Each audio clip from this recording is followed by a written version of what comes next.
everyone, my name is Chloe, and I'm here today with my lab partner Clara to talk about our final project, the cough and crowd detector for COVID forecasting. Our embedded system keeps track of the total individual in a room, detects and counts cough, and updates a web GUI in real time so that people can access information about a room in question.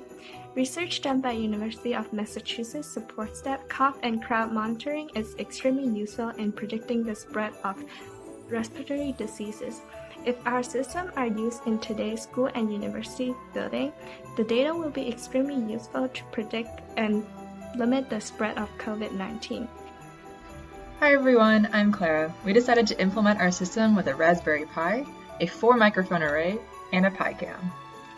Our device is mounted on top of a door frame with the camera pointing down.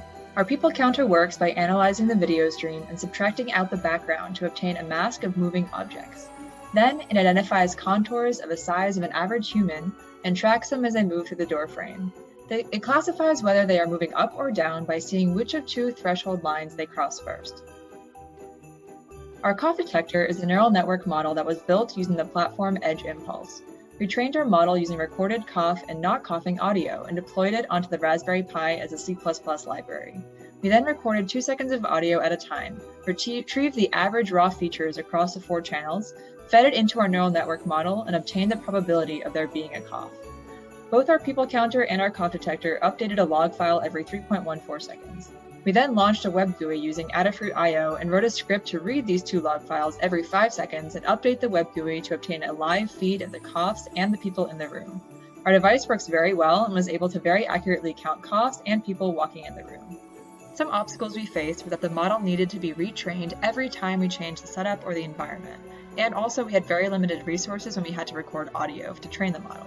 Only Clara, myself, could generate the cough data. Additionally, if someone were to stand in the door frame of our people counter, they'd be subtracted out as a background eventually, messing up the people count. Finally, the Raspberry Pi seems to overheat after running our program for about an hour, lowering the cough and people count accuracy.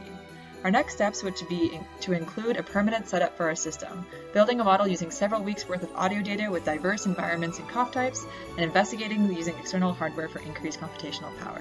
Thank you so much.